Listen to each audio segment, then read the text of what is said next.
Добредошли во ново издание 3.14 треба да се расправавме, дали е 13-14, ја мислам дека е 14, а можда и 13 на pgtikanti.mk со мене Сашо Ордановски и Со мене Боријан Јовановски.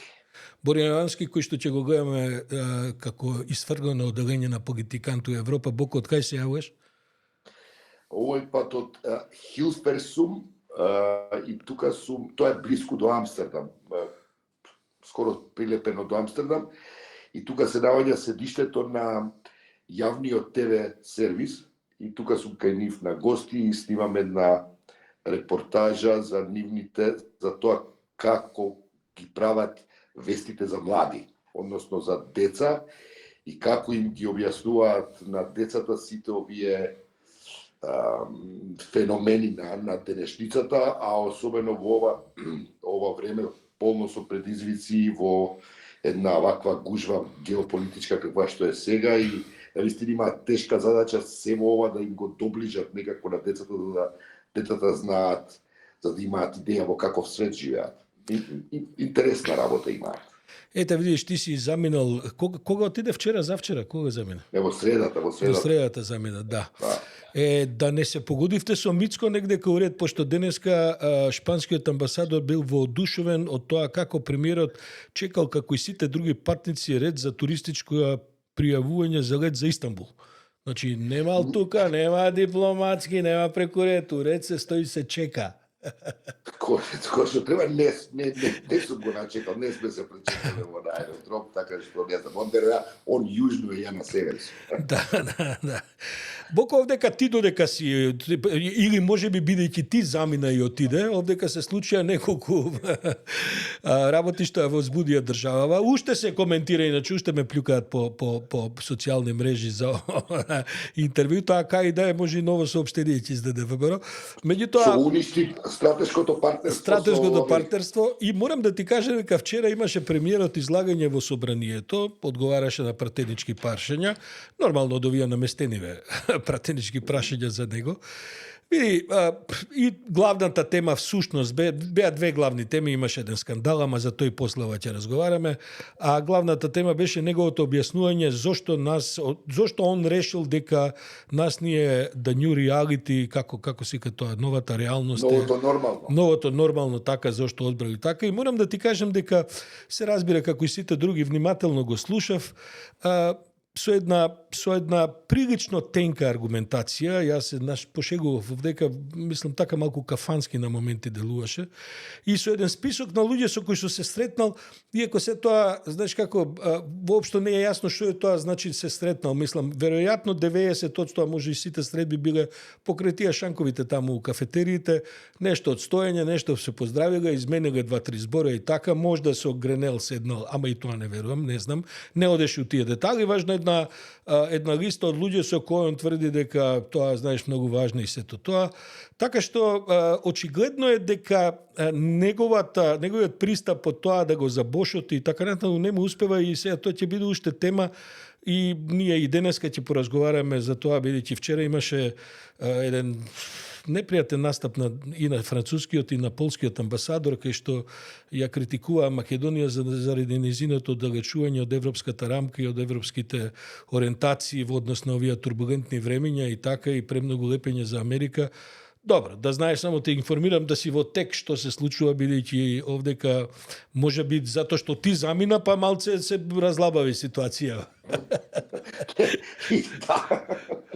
Ја не следам, Сашо, следам колку можам, него следав интегрално обраќањето на премиерот во собранието, но види, она што успеав да го видам околу тоа ново нормално, кое се разбира, јас мислам дека и никој друг не точно разбра што значи тоа ново нормално, од тоа негово објаснување кое беше навистина доста плитко, јас лично не добив информација која имам потреба да добивам и како новинар, но и како граѓанин на Македонија.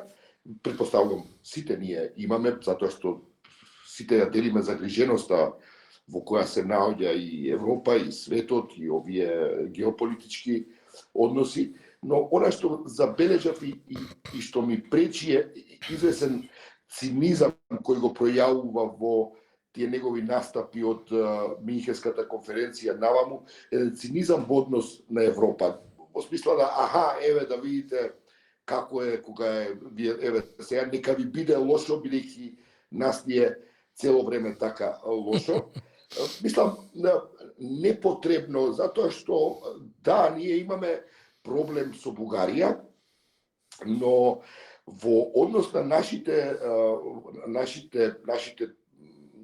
стравови околу идентитетските прашања и така натаму, ние навистина добивме имавме вака еден израз на солидарност и емпатија за разбирање во однос на нашите грижи и стравови од страна на речиси сите земји членки на Европската унија.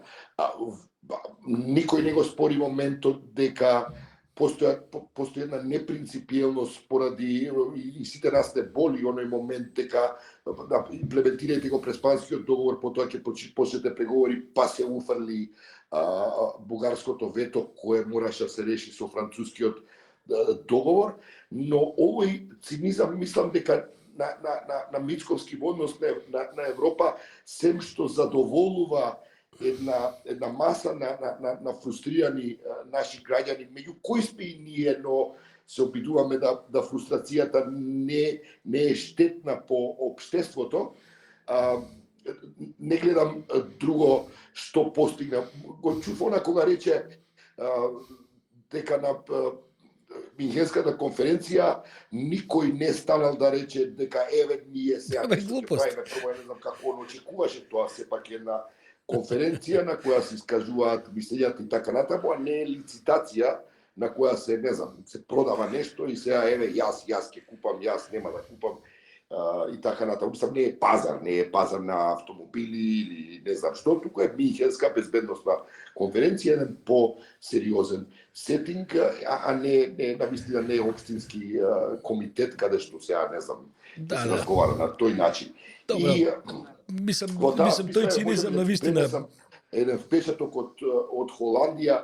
Види, предпоставувам, ако навлезам да разговарам со холанѓаните, имаат X своји замерки, критики во однос на Европската унија, гледано од нивни аспект се разбира, но ме воодушеви, еве тука сум во оваа редакција на државниот, на јавниот телевизиски сервис на Холандија, веќе 2 дена, тука баш со нив, и ја гледам, како кажам, ја гледам нивната загриженост за Европа, потребата од европска солидарност во еден момент кога некој во Вашингтон од позиција на институција со најголема политичка моќ буквално си поигрува со состојбите во Европа и со потребите кои произлегуваат и ризиците кои произлегуваат од Путин како закана, а тој е закана, тука немаме,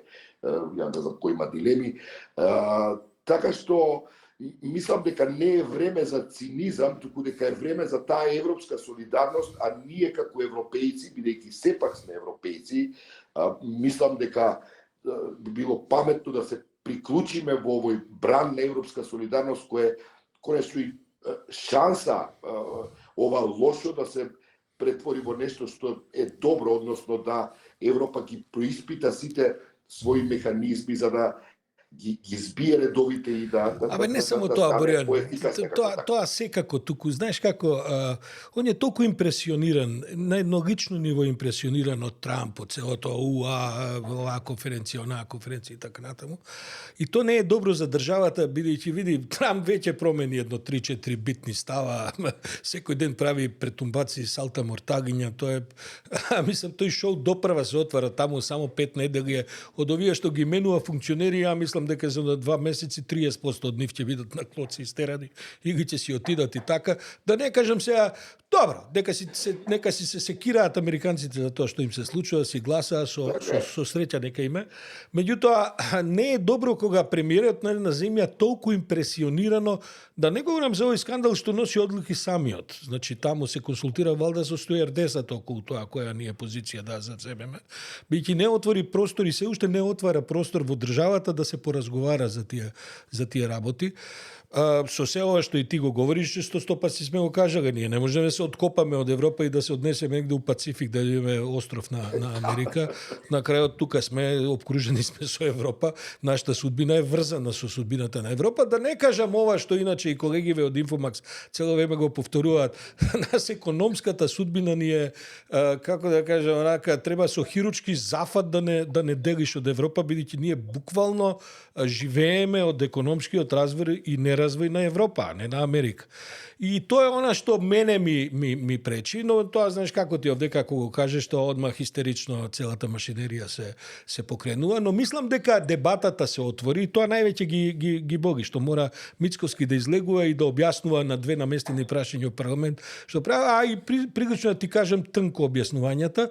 А мислам дека вака како што се лепи и како што го прогласи тоа како нова реалност и така, кога ќе дојдат турбуленциите во Америка, а ова ќе биде многу турбулентно, не само во светот, пред се во Америка, ќе се врзе за судбината на карактерот, на расположението, на харизмата, на што да кажем, на Трамп, а тоа не е баш препорачливо, бидејќи човекот има такви успони и падови, што можда за некои амерички политичари, за сите уствари таму кои со него прават кариера е окей, ама он не е амерички политичар, он е политичар во Македонија и тоа нас сите не кошта.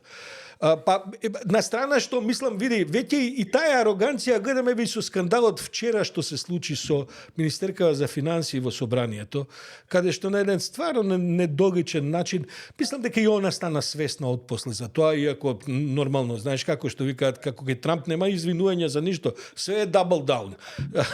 Она продолжи да инсистира дека ова да Славјанка Петровска што го направи, тоа е стварно една мизерен еден коментар во суштина дека она бидејќи жена која нема семејство или деца и така натаму, нема што да збори за социјална политика и за потрошувачки кошнички на семејства, бидејќи еве оваа имала 2 сина, оваа немала деца и така.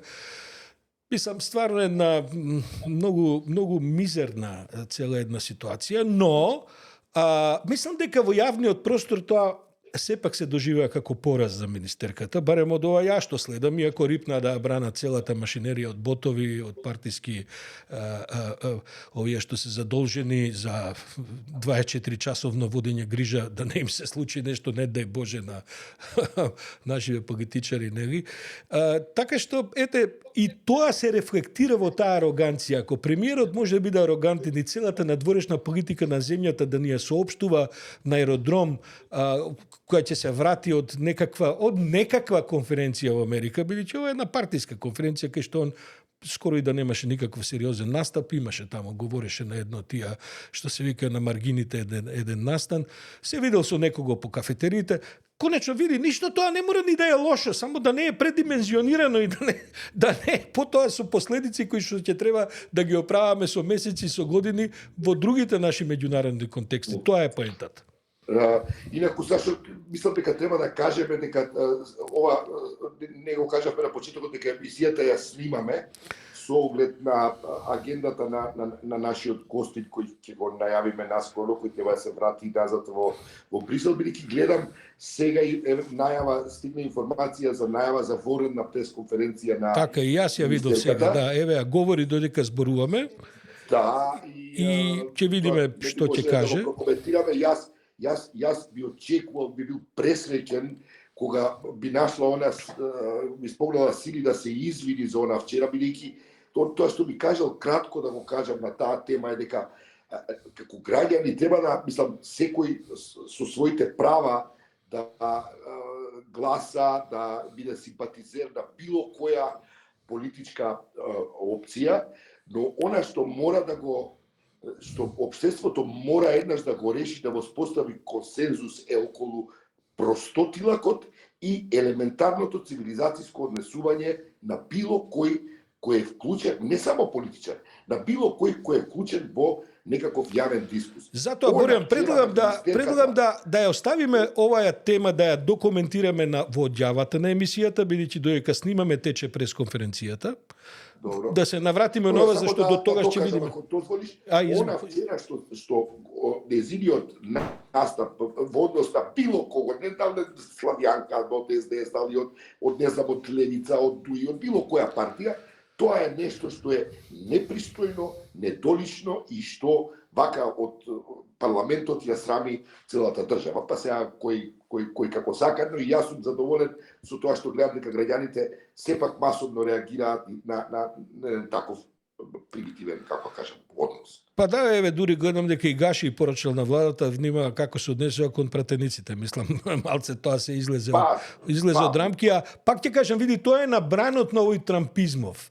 Некако се чувствува дека сега се сега семоќни, скоро као супермени, може да кажат што сакат, може да прават што сакат, а последиците не се суперменски, него се вака човечки и политички се разбира. Добро, Боријан, еве гледаш, имаше на пример Додик, кој исто така беше во еуфорија од новото нормално, па вчера му стигна поздрав од Стейт департментот од оваа нова администрација на Трамп, дека ја поздравуваат пресудата против него. Така што, знаеш, дека бидат трпеливи малку сите, па ќе видиме за што разговараме. Може да е ова вистинско време да го вклучиме и нашиот гостин во студиово, бидејќи потрошивме 15-20 минути на актуелни работи. Пак велам, ќе се навратиме на крајот на подкастов на ова што сега во моментов го говори министерката. Тоа ќе биде можда стара вест веќе вечер, но ние ќе го прокоментираме од кога ќе видиме додека ни трае разговорот што всушност кажала, и јас се надевам дека ќе собере сила барем да се извини пристојно. А со нас во студиото е европскиот европарламентарец, европскиот пратеник од Хрватска, господинот Гордан Босанац. Гордан, добар ден. Добар дан. Добар ден, Гордан. Бог. Кој што е во Скопје на оваа дводневна интерпарламентарна конференција која се одржува меѓу македонските парламентарци и делегација од 13 европски парламентарци, Гордан. Тоа е прилично голема делегација дојдена на разговори во Скопје. Како поминавте минатите 2 дена? Znači, prvo da, veliki je bio interes zastupnika da dođemo u Makedoniju. Moram reći da iz moje grupe isto nas je 3, čak zeleni smo, imali smo najjaču reprezentaciju. Da, Гордан е инаку член на Зелените. И Гордан, само една мала забелешка. Ти гледав еден настап пред едно месец дена во Европскиот парламент, кај што велиш да знам да говорам албански, македонски, црногорски, босански, така сите ти јазици би говорил, но ќе говорам хрватски, бидејќи знам дека ќе ме разберат сите од Балканот. Така што продолжи. Ти денеска ќе говориш хрватски, ние македонски, мислам дека ќе се разберем. Tako, govorit ću hrvatski, mislim da ću vas razumjeti na makedonskom. A u Europskom parlamentu ne smijemo govoriti. Moj kolega Prebilić je malo pokušao srpski, onda svi prevoditelji odmah stanu, onda nema prevoda. Zato sam i onda napravio taj govor gdje sam rekao da bi volio da jednog dana čujem sve te jezike u parlamentu. Ok, znači evo, mi smo proveli 2 intenzivna dana, stvarno je bilo ono što se kaže napucana agenda. Vidjeli smo se i sa vašim premijerom, vidjeli smo se sa predsjednikom parlamenta, sa svim strankama od opozicije do vodstva. I u stvari, ja bih rekao da je onako bilo je na momente jako emotivno i bilo je ono ups and down. U jednom trenutku neki su se kolege rekli šta mi ovdje radimo, zašto smo uopće došli. Onda u drugom trenutku bilo pa super da smo tu, ajmo nešto probati zajedno svi napraviti. I neki moj dojam je da postoji dalje neka vrsta optimizma da se ide prema Europskoj uniji, ali ovo mi vas dvoje što ste sada komentirali, mislim da postoji neke jasne poruke da nije više to ta vrsta entuzijazma kao što je bilo prije, odnosno da se sad naprosto gleda što se dešava u svijetu, preslaguju se silnice i nekako mislim da evo i nova makedonska vlada želi malo više se staviti u kontekst te preraspodjele moći. I evo ja se bojim da mislim ne može se tu predugo čekati, kako da kažem, moramo zauzeti strane, ne? Sa Trumpom ili bez Trumpa, i da će se tu morati što prije nešto napraviti, jer s druge strane ta priča da je Europska unija, a sad fakat je vrlo otvorena za proširenje, pitanje je koliko će to dugo trajati, tako da mislim da se neće moći predugo kalkulirati da li se želi ići bliže Trumpu ili se želi bliže Europskoj uniji.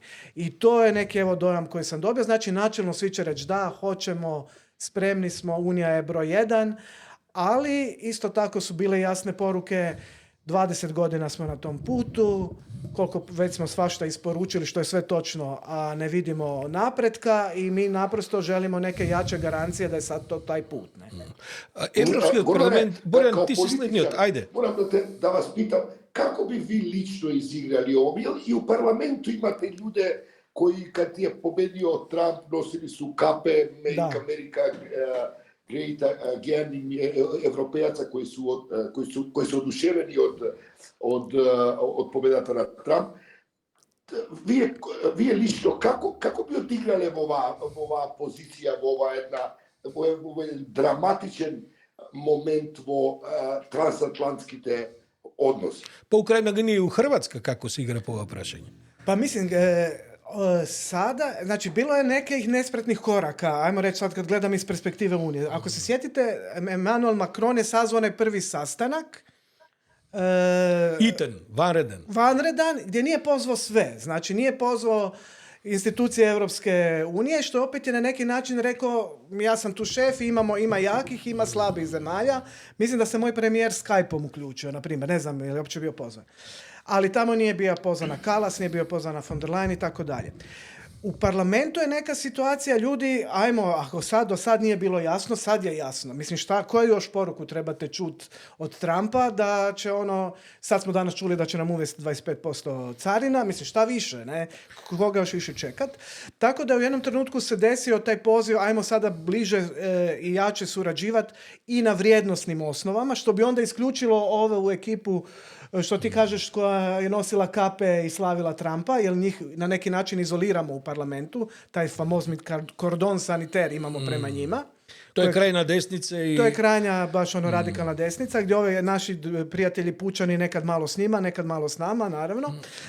Ali ja mislim da se sada stvorila ta svijest da se mora ići puno snažnije i jače zajedno, no to neće biti moguće zbog sadašnje arhitekture Europske unije. Dakle, naravno da će Orban blokirati odmah sve što može i ja mislim da se sada intenzivno pokušava naći načina kako ojačavati europsku suradnju, a eliminirati ove konstantne smetnje koje imamo ala Slovačka i Mađarska.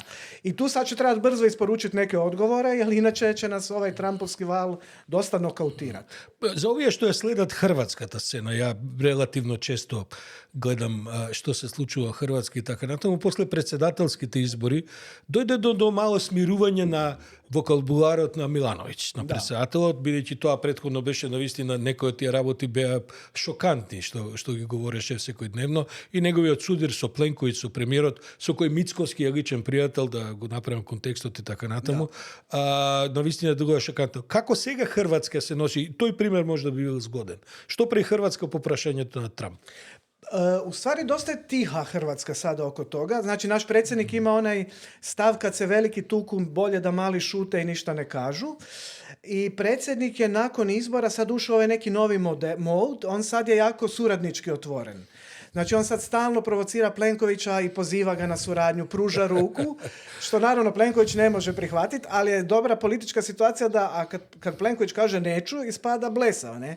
Tako da zadnje vijesti koje ja imam iz Hrvatske da se planira napraviti napokon ta sjednica nacionalne sigurnosti gdje bi se malo dogovorilo što i kako dalje, ali ja mislim da sada, ja barem očekujem da će biti neupitno da ćemo mi stati uz ovu proeuropsku antitrampovsku poziciju, s time da kad kažem antitrampovska, oni ju nikad neće tako nazvati. Znači, tu će je biti, mi moramo imati dobre suradnju sa Sjedinjenim Američkim, uvijek otvoreno, ali mislim da ćemo se morati pozicionirati na ovu većinu kao postoji. Нашата председателка не чувствува потреба да се свика Советот за безбедност, каде би макар и за затворена врата на едно национално ниво би се разговарала оваа стратегија. Они Мицковски кај нас ја прогласи нашата определеност дека ова новата реалност и ние сме 100% про Трамп и сега ние сите што збориме со оваа резерва дека можда би требало да размислиме сме практично антимакедонци, антидржавни елементи.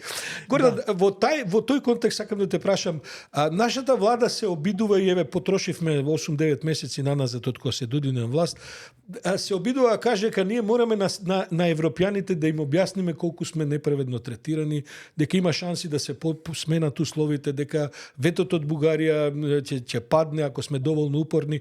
Кој е твојот впечаток, кој е твојот став околу цела тоа?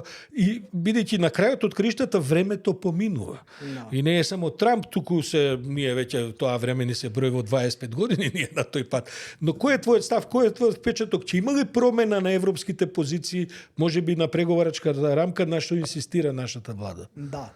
Mislim, ja moram reći, s jedne strane ja razumijem vladu i to da ste 20 godina u čekaonici je stvarno ne fair, mislim.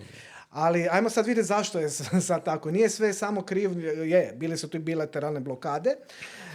I ja mislim da tu sa strane Europske unije mora doći neke jasnije poruke. Naprimjer, ja bih zagovorio da se za Makedoniju napravi neki fast track, gdje će se morati sve ispoštovati ovo što je sada napravljeno, ali da naprosto ima neki fast track gdje će moći nadoknaditi ovo izgubljeno vrijeme zbog tih, po meni, besmislenih bilateralnih blokada.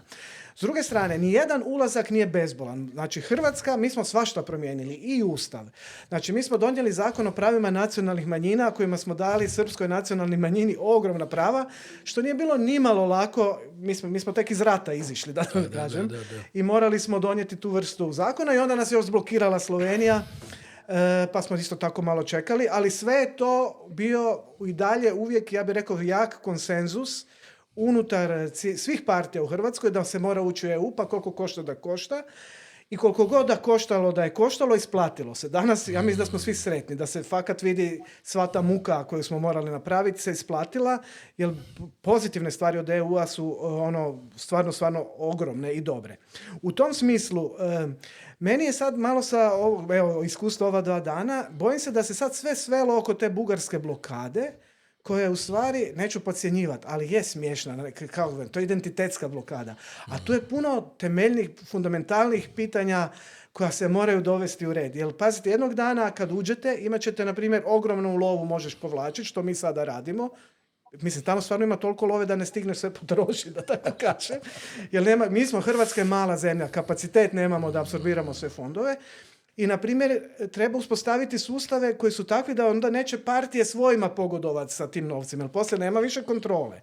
Na primjer, tu vrstu, znači vladavine prava, kontrole, check and balance, to je puno čak i važnije od ove identitetske blokade koja se tu nalazi. I druga stvar je, meni se čini da iz iskustva hrvatsko-slovenskih odnosa i one isto sumanute blokade Slovenije, koja, ajmo svi se sjetiti, je rezultirala time da se ništa promijenilo nije. Ali ste izgubite vreme. Izgubili smo vrijeme, isfrustrirali smo, ali ništa se promijenilo nije. Mi dalje ne znamo koja je granica, niti je sad to uopće važno gdje je ta crta. Se работеше за граница во морето хрватско-словенско, Piranski zaljev za tija, znači, što ništa, se pomladi i što ne pamtat. Pa. Ništa više. Jedno što je sad super važno, da ti ribari mogu pecati lijevo i desno i da ih više ne kažnjavaju. Pa Гордан, тоа ќе биде кај нас така, кај нас се баре ги стеме бугарите во устав. Следниот ден веќе тоа не е тема. Tako je. Mislim, svi se soglasuvat. Ne znam, Borjan da li ima ovako vpečatok kao ja. Не, тоа сме го абсолвирале таа тема, мислам, како кажам, се бугарите не го признаваат македонскиот јазик, и може слободно да не го признаваат, македонскиот јазик, како сме се го разговарале, е на сите лингвистички светски атласи признаат, по Европската унија е признаат. Мислам, не знам, ја тоа не би ни трошал време со оглед на тоа за што се работи и колку е нас важно стратешки членството во ЕУ. Да, не фере блокадата бугарска, но мора да најдеме и да ја премостиме. Сакам да го прашам Гордан, каков е твојот впечаток од она што го познаваме Трамп од неговиот прв мандат?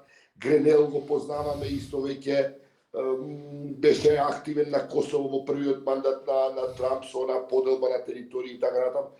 Какви се твоите очекувања? Дали ова најава на Трамп дека се изолира од Европа, значи дека и американците ќе се повлечат од Балканот со оглед на нивното доста, на нивната голема влијателност и важност која има се уште на Балканот. Што очекуваш?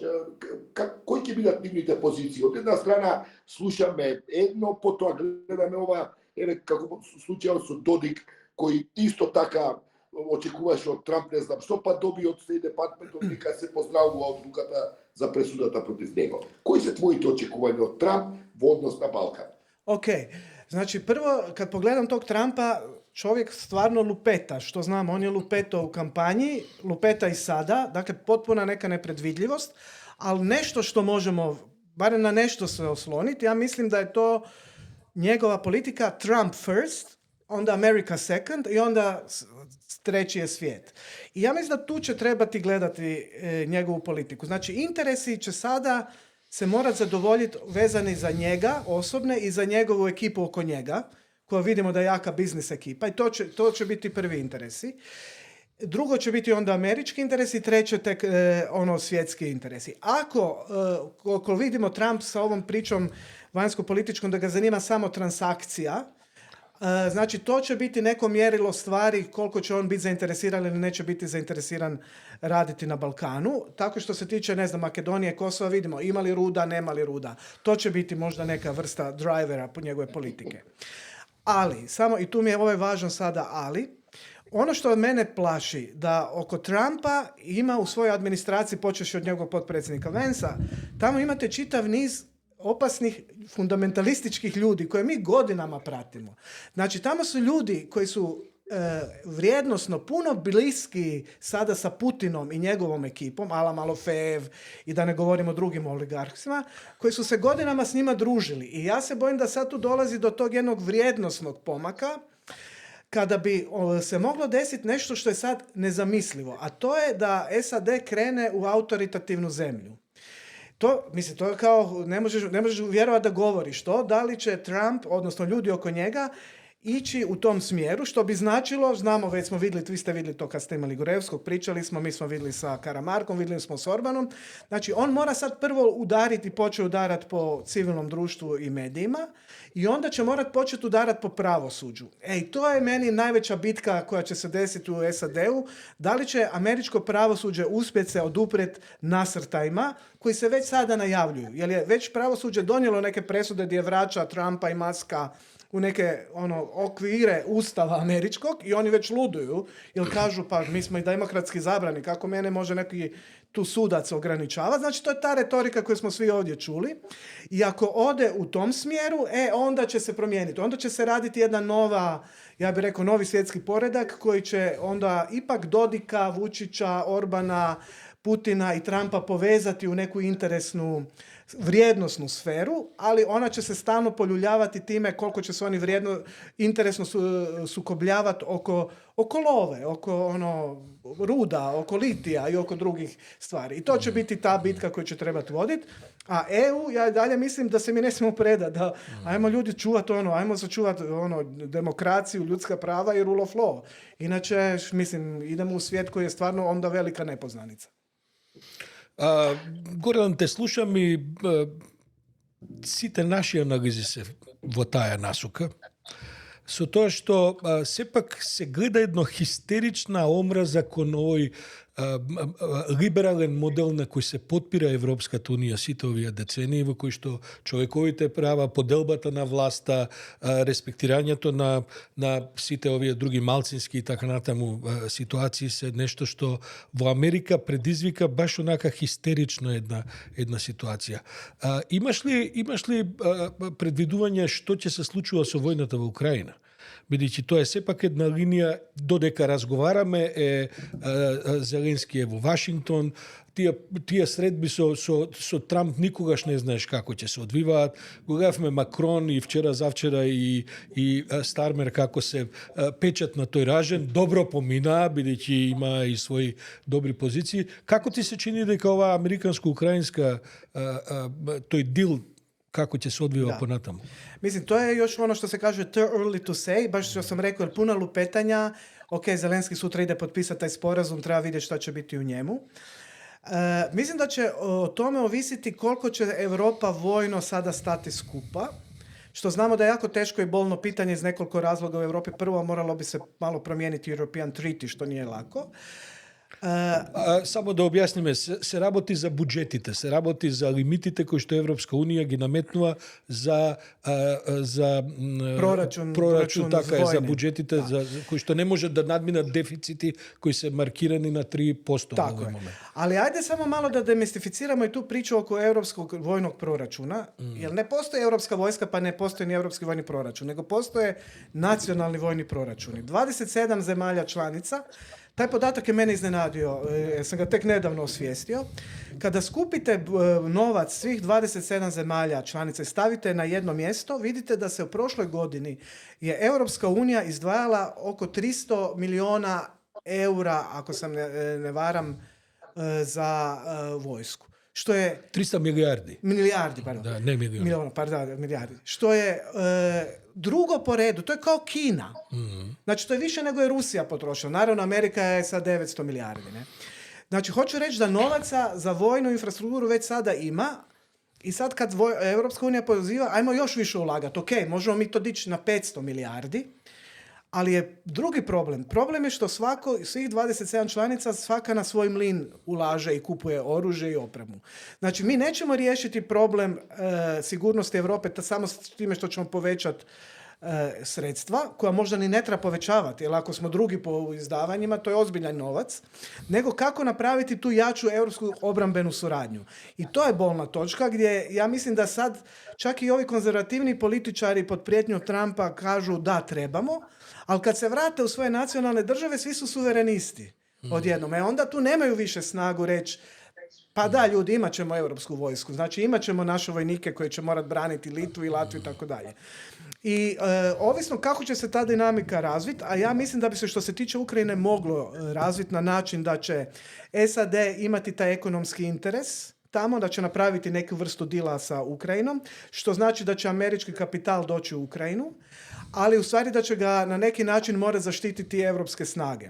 I ja negdje vidim da će u početnim koracima, evo to je neko moje predviđanje, ali teško je stvarno predviđati, da će nekoliko zemalja članica EU i UK koji će se vratiti kroz vojnu komponentu natrag u Europsku uniju biti neka vrsta europske vojske koja će pružati tu sigurnost američkom kapitalu i Ukrajini. Само да уточним, Борјан, пред да влезе, само да уточним околу буџетите, пошто ги читам. Постои членот 5 од Северноатлантскиот договор. Можеме ли да сметаме на него? Можеме ли да утре, ако Путин му текне во Естонија да влезе, дали тој член 5 важи? Pa Trump je sad, koliko sam shvatio, rekao da više što se njega tiče i ne važi, što je isto važna poruka.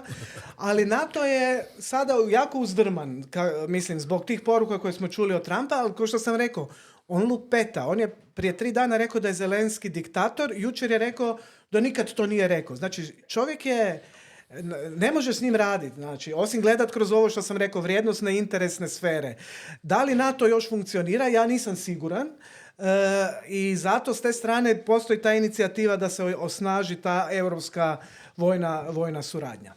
Добро, само да уточнам, Борјан, околу буџетите, бидејќи ги имам пред мене, лани американскиот буџет е говорам за одбрана, е негде околу 1 трилион 968 милиарди долари, кинескиот е 235 милиарди, европскиот, кога на тоа ќе се додаде и Велика Британија, а и фала на прашање исто така и Украина, чисто буџет е 28 милиарди, тоа е ближи 500 милиарди. Ево, значи лова е ту. Да, рускиот е 146 милиарди, значи не е ништо проблем околу парите или околу капацитетите. Така, и сурадња. И сурадња. Проблемот е што еден систем се напушта, мора да се воспостави нов, а тоа бара време. Tako je. I bara vreme, koordinacija, kompromisi i tako. Zato to ludovanje, ajmo na 3-4% dizati vojni budžet, ja ne, mislim, ima novaca, novac je tu, ali ajmo napraviti taj sistem i za to će trebati vrijeme, a treba brzo reagirati. Rekao sam privremeno, ja mislim da je ovo neki sad realni scenarij, ali to se sve sutra može promijeniti, jer Trump može lupiti nešto 10 sutra. Ja, Gordan, kako go razbiraš noviот договор за Украина? Кој е твоето толкување? Кој е то говор од што Трамп договара со Путин? Територијата околу Донес оди во Русија, се менуваат граници или не се менуваат, влегуваат европски војници во овој западниот дел на Украина, што ќе се случува вака? Мислам, никој не знае детали, но сепак, кој е твоето читање на ова што можеме јавно да го видиме? Mislim, to je stvarno teško o tome govoriti. Kao prvo, ja mislim da on isto dosta improvizira. Znači ono što on isto lagao u predizbornoj kampanji, da on ima jasan plan za riješiti rat i da će ga riješiti u jednom danu. Vidimo da to baš ne ide u jednom danu, sad je već to par mjeseci. Ali mogući scenarij, osim ovog tu da oni idu eksploatirati sa svojim kompanijama dio ruda ukrajinskih pod zaštitom europskih snaga, kako bi on smanjio trošak Amerike, da će se ipak ovaj istočni dio prepustiti Rusiji, što je veliko pitanje, ali ja mislim da Europska unija na to nikad ne može reći da.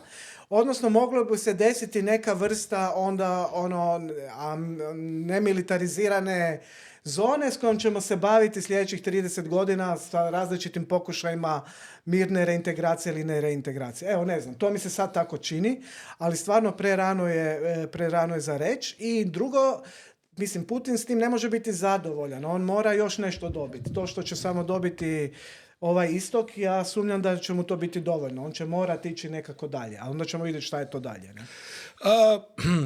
Гордан, сепак си во европската класификација на пратеници дел од зелената групација, зелената партија и така натаму.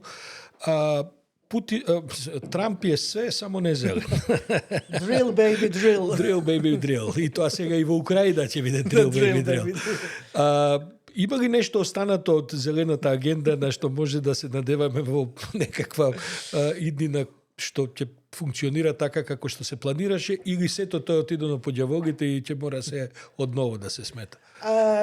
Dobro, da, situacija je loša, da budemo iskreni. Mislim, evo, ovaj tjedan je isto komisija, sad ide ova spika kao simplification, treba pojednostaviti stvari kako bi biznis procvjetao. U stvari po tom pojednostavljenju se radi deregulacija. Znači, svi standardi koje smo uspjeli se izboriti da bi sačuvali planetu, polako padaju pod tom krinkom da biznis pati, što nije točno. A nije točno iz jednog razloga što me isto iznenadio kao poslanika u Europskom parlamentu. Imao sam dosta sastanaka sa velikim biznisima Europe koji su u zadnjih 5 godina se prilagodili. Dakle, ti ljudi su dio svog profita, a to su ogromni profiti, ulagali u transformaciju njihovih biznisa da bi bili što zeleni. Evo, konkretno, imao sam sastanak sa ljudima koji proizvode cement za gradnju kuća i svega. Znači, cement treba užasno veliku energiju i oni su palili na ugljen i na naftu manje više. Имаме ни тоа во Скопје, една голема грчка фабрика која што произведува цемент, го знаеме целиот проблем. Eto, onda se poznati. Znači, i to je bilo ogromni CO2 emisije. Oni su prešli na ovo RRF gorivo od otpada koje se radi. Znači, uložili su ozbiljan novac i oni sad kažu, šta sad, sad odjedanput to bače novac u vjetar, puj ne važi. I ljuti su iz te konkurentske, znači, perspektive, da druge kompanije koje to nisu učinile, a ja se bojim da kolovođa te napada na zeleni deal su upravo te kompanije koje su profite isplaćivali sebi, a nisu htjeli se prilagoditi za zelenu tranziciju, sada vode tu bitku. S druge strane, neke stvari su otišle predaleko i nema tu više povratka. Može se odreći da se odustaje, ali neke stvari koje što sam rekao i vezano za ovu tranziciju su dovoljno daleko otišle da nema nazad. Tako da ja sam ipak malo optimističan i zbog trećeg i glavnog argumenta, a to je da će klima svako malo nas udariti u glavu, pa ćemo se opet morati osvještavati. Znači, svi ova desnica koja napada na zelene zbog zelenog plana, kada im se desila poplava u Španjolskoj, kada im je rasturilo zemlju u Poljskoj i Istočnoj Europi, svi onda uzimaju riječ u Europskom parlamentu i kmeće i cvile i traže lovu da se saniraju štete. Ne? Znači, a to nije održivi model, jer ne možemo mi više europski proračun trošiti samo na saniranje šteta, nego na ovu prevenciju protiv klimatskih promjena. Da, Trump će nanijeti štetu, ali morat će i odgovoriti građanima Amerike kada im požari opustoše kuće. Pa nema on problem, on veli дека пожарите се проблем затоа што не биле отворени водоводите и браните, па се направи поплави тамо. Тотален хаос, мислам и така. Супер, да. Само нек настави тако причат. Гордан, ти си во Скопје во многу подобра позиција и атмосфера, попријателска, за разлика од твојот колега Toninu Picula, koji je u Belgrad i koji je tamo nešto, ne se oduševeni vlastite što go gleda, baš. Bi sakal da te prašam, kakva je tvoja ta observacija za slučuvanjata u Srbiji? Pa mislim, imao sam isto taj govor jedan u parlamentu koji je dosta odjeknuo u Srbiji. Moram reći da sam dobio jako puno podrške i ljubavi iz Srbije, gdje sam u stvari više kritizirao ovu šutnju koja je bila od strane Europske komisije i onu vrlo nesretnu preskonferenciju Ursule von der Leyen s Vučićem u 10. mjesecu prošle godine. To je inače za udžbenike. Ja ne znam, to je stvarno, svi koji studiraju politologiju neka to pogledaju, kad je ona došla predstaviti plan rasta i hvalospjeve dala Vučiću, da bi 2 mjeseca nakon toga se desila ova studentska revolucija. Ja mislim da se u stvari sada dešava u Srbiji neka nova energija gdje nagovješta da ovaj autoritarni pristup Vučića će morat završiti. Naravno, teško je reći kako će se to odviti. Ali moguće čak da u ovom trendu u svijetu kada sve ide k vragu i kad se nekako sustav raspada, meni je zanimljivo da baš iz negdje na Balkanu, u Srbiji se pokazuje neke druge vrijednosti koje niču. I ja se nekako nadam u nekakvu mirnu tranziciju i razrješenje ove pat pozicije u Srbiji, jer tamo je situacija neodrživa. Znači, mi smo to već vidjeli oko kopanja litija, način na koji je vlada se išla obračunavati s ljudima, to je nedopustivo. Znači, to stavimo litij sad sa strane, da ili ne, ali to da špioniraš, zatvaraš, tučeš, to, mislim, apsolutno je neprihvatljivo. Dobro, ali za sve to stoji Hrvatska, kao što slušam. Da, to su naši studenti, tamo tajni špijuni. No, mislim, sve to i sa Severinom, mislim, to je otišlo u neke krajnosti i ja mislim da on naprosto izgubio tu kontrolu i da će sada, ali velika odgovornost je sada i na studentima, čak ja bih rekao prevelika, jer oni isto nisu tamo pozvani da naprave političku transformaciju. Oni su otvorili su vrata, propuh, ali kako će se desiti politička transformacija, vidjet ćemo. Борян, бидејќи ќе треба да привршуваме, јас имам уште едно прашање, па ти повели, па ја ќе... Ајде. Гордан Босанаc е познат и во Хрватска како некој кој во политиката во парламентот хрватски е првиот деклариран геј политичар. Ова е едно време сега кое го живееме на овој пораст на популизмот, екстремната десница, трампизмот, носи една нова маргинализација на ЛГБТ заедницата. Како гледаш ти на ова со оглед на тоа што јавно декларирано припаѓаш на таа ЛГБТ заедница? Дали е таа заедница во опасност? Кој е компромисот сега со десничарските мачистички, да речам, напливи? To je važno pitanje, jer sam prije tjedan dana imali smo brief u parlamentu od International Gay and Lesbian Association, to je međunarodna zajednica koja prati stanje u svijetu. I znači prva feedback je da se svuda stvar pogoršala. Baš na krilima Trumpa su se okuražili ovi homofobni bukadžije i nasilnici, što je bilo nekako i za očekivati, jer dosta su Trumpova ta ekipa gradila svoju kampanju ne toliko na gay i lesbijan, ali sigurno protiv transrodnih ljudi. Tu je bilo veliki fokus. Možda ste vidjeli na Novom Zelandu, koji je onako, kako da kažem, cool zemlja, ne? Uvijek je u miru, tam se sve dešavalo. Imali su Pride neki dan i prekinut je Pride, to je bilo nevjerovatno da se tamo to desi, gdje je dosta slobodna zemlja, baš od strane vjerskih fundamentalista kršćanskih koji su išli na neki način konfrontirati Pride. To se vidi, ta promjena atmosfere. Ali s druge strane moram reći što se tiče Europske unije, tu je dosta jaka pozicija. Imali smo rasprave 2 gdje su velika većina zastupnika stala u obranu LGBT prava, znači to je i dalje neupitno. I ono što ja uvijek volim reći, taj napad Trumpa i njegove ekipe baš na transrodne ljude doći će njega to glave. Kao što je ta prva transgender štikla 68. godine, barem tako kaže legenda, u Stonewallu pogodila policiju i pokrenula veliku revoluciju. Ja čekam tu transgender štiklu da jedanput doleti Trumpu u glavu i da na taj simbolički način u stvari preokrene priču. Biće teško, ali kako da kažem, sada je i pokret puno jači, mislim da puno više ljudi je saveznika cijeloj LGBT populaciji i da ćemo se tu oduprijeti. Na razini Europske unije ne očekujem da bi trebalo biti problema. Dobro, što je pravo od ova što gledam, Trump je mnogo vнимателен кога се геј правата во прашање. Он речи си да нема изјава контра тоа. Да, трансджендер им е посебно. нова... Дури мислам дека и во кабинетот има неколку души во први и втори позиции кои што се декларирани како геј и така. Во таа смисла е внимателен, но бидејќи е све радикално, па и ова утре кој ќе се запали факел, teško je poslije da... A i transgender ljudi, samo da kažem, mislim, gej i lezbijka, kažu, pa imam ova šefica FD-a je lezbijka, ne? Ana Brnabić vam je kak da veli. Ima, to je sad već mainstream, to je desnica prihvatila, ali trans ekipa, mislim, to je margina, znači, naravno da se idu življavati na najslabijima, pa neće se više fajtat sa jakima, ne? Gordan, za kraj, vo maj mesec vo Hrvatska se lokalni izbori. Вие, како партија Можеме, го држи Загреб со градоначалничко место.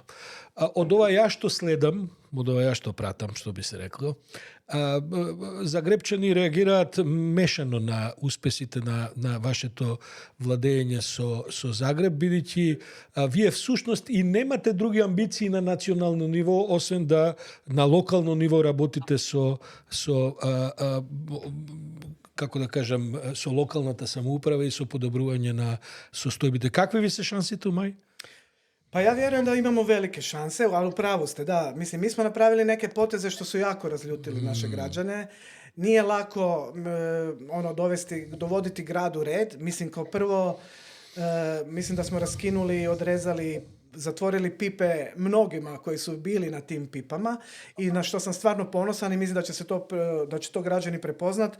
Mi završavamo mandat bez jedne korupcijske afere. Znači mi smo... To je nečuveno. Pokazali da je moguće ne krast. Naprosto. Ne samo da nismo krali, nego smo i financije i holdinga i grada doveli u super... Загреб иначе има за споредба веројатно едно 10 пати поголем буџет, меѓу 5 и 10 пати се не можем точно да се сетам, али тоа велики буџет. Je veliki budžet, to je nakon državnog ogroman budžet. Mi smo tu doveli Europsku investicijsku banku i tako dalje. Znači, s te strane, Zagreb je danas financijski zdrav grad, ali da, napravili smo i neke stvari vezane iz zelenih politika, što onda se napuhnu na 10, a to je, uveli smo malo više biciklističkih staza, odmah drama, jer kao sad su velike gužve u gradovima i o tom smo pričali evo i na putu do ovdje, ali ja sad živim, dosta gradova prolazim, Europe svuda su ogromne gužve iz jednostavnog razloga što je naprosto prevelik broj automobila u opticaju na infrastrukturu gradova. Ali s druge strane, ne znam, oko otpada smo imali drame, ako se sjećate, rekli su da nikako otpad nećemo dovesti u red. Danas otpad funkcionira. Zagreb odvaja više nego ikad, što je super stvar i u drugom mandatu ćemo napraviti tu spalionicu, ja se nadam. I na što sam posebno ponosan, znači ta infrastrukturna ulaganja u socijalna pitanja, u vrtiće, škole, sindikate su do sada bila neviđena, znači to je ogroman novac je otišao u to i ja vjerujem da će to ljudi na kraju krajeva prepoznati. Jer kad vidim i protivnike koji su se sada javili da budu izazivači našem gradonačelniku, manje više to je sva ekipa koja se javlja, baš zato smo im zatvorili pipe. Mi ne vidimo neko novo lice. Bandić ekipa. Njegovi ministri gradski se, evo, dvojica se već sada natječu. Ovaj Bero jedan koji isto bio njegovo dijete. To je ekipa koju smo mi maknuli sa gradskih sisa. Ja mislim da građani neće dati povjerenje.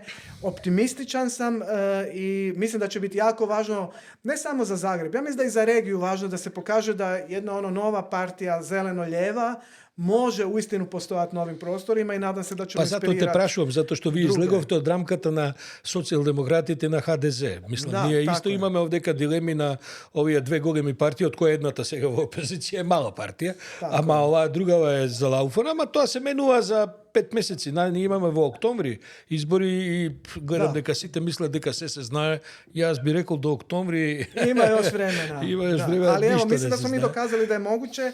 Vidimo u Beogradu, Srbiji, Zeleno-levi front, s njima puno radimo, to je neka nama bliska ekipa i evo, nadam se da će i u Makedoniji biti takve ekipe. Već znam da postoje neke manje ekipe, ali eto, da će napraviti bolji rezultat.